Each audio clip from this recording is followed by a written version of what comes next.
जमशेदपुर में सरेआम फायरिंग और रंगदारी।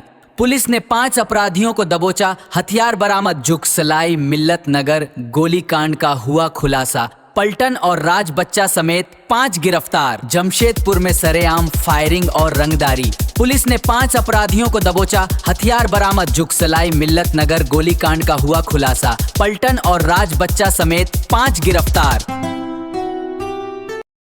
जुगसलाई थाना क्षेत्र के मिल्लत नगर इलाके में दिनांक 31 मई को एक फायरिंग घटना हुई थी और ये घटना किराना की दुकान पे हुई थी और कारण इसका अभी धीरे सामने आएगा। ये स्पष्ट कारण अभी ऐसा कुछ नहीं है, नॉर्मल धमकाने और इस तरीके से। तो कुछ लोगों द्वारा उसमें जब सीसीटीवी वगैरह देखा गया इस मामले में और सारी चीज़ें देखी गई तो कुछ लोग थे जो पहले से ही उस जगह पे जहाँ पे फायरिंग की घटना हुई है वहाँ पे पहले से मौजूद थे और सीसीटीवी में वो घटना करने के क्रम में और उसके बाद में भी देखे जा सकते हैं। और इसी मामले में वरीय पुलिस अधीक्षक के नेतृत्व में के निर्देश पर डीएसपी लॉ एंड ऑर्डर थाना की टीम, थाना प्रभारी और सभी लोगों के द्वारा इस मामले में काम शुरू किया गया और आगे 1-2 दिन बाद ही 2 तारीख को 3 तारीख को कुछ जगहों पर छापामारी की गई और कुछ जो पुराने अपराधी थे, कुछ ये जो 5 लोग थे जो सीसीटीवी में दिख रहे थे, इनके घर पे और आसपास के इलाकों में पुलिस द्वारा अलग अलग जगह पर दबिश दी गई, घेरा गया। तो ये 5 लोग हैं जो पकड़ में आए हैं अब तक। दिनांक 2 और 3 2 दिन में पकड़ में आए हैं ये। एक दिन 2 लोग पकड़ में आए, एक दिन 3 लोग पकड़ में आए। और इनका नाम अगर हम बताना चाहें तो एक अरमानुद्दीन उर्फ पलटन है जो कि पूर्व में भी आपराधिक इतिहास वाला व्यक्ति रहा है, इस पे आर्म्स एक्ट का केस है। एक दूसरा व्यक्ति जो है वो अरमान उर्फ राज बच्चा है, ये भी आपराधिक इतिहास वाला आदमी है। एक मुर्गा राजू उर्फ ज़फ़र अली, ये एक व्यक्ति है। एक अमनदीप सिंह है।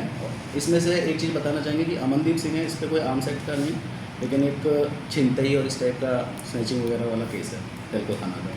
एक 5वां व्यक्ति है वो मोहम्मद आसिफ है, जिसका कोई भी अभी तक आपराधिक इतिहास नहीं सामने आया है, लेकिन ये इस घटना में जरूर मौजूद था। तो इन सब का अलग अलग जो भी रोल था, इन सब का रोल था। इस जो कार्रवाई हुई है इसमें एक देसी पिस्टल, एक जिंदा गोली, एक खोखा, पिलेट और एक स्कूटी। तो जो व्यक्ति जिसका हमने बताया कि जिसका आपराधिक इतिहास नहीं था, स्कूटी उसी की थी।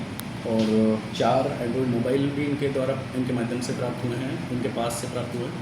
और इसी प्रकार से इसमें मतलब काफ़ी, क्योंकि कुछ ही दिनों के अंतर में 3 दिन के अंदर अंदर में ये इस प्रकार की कार्रवाई की गई है और बहुत कुछ गैंग से इनका संबंध भी सामने आने की संभावना है।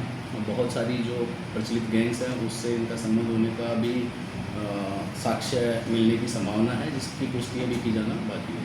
सर, पिस्टल किसके पास से बरामद हुआ था जी? पिस्टल किसके पास से बरामद हुआ? देखो इसमें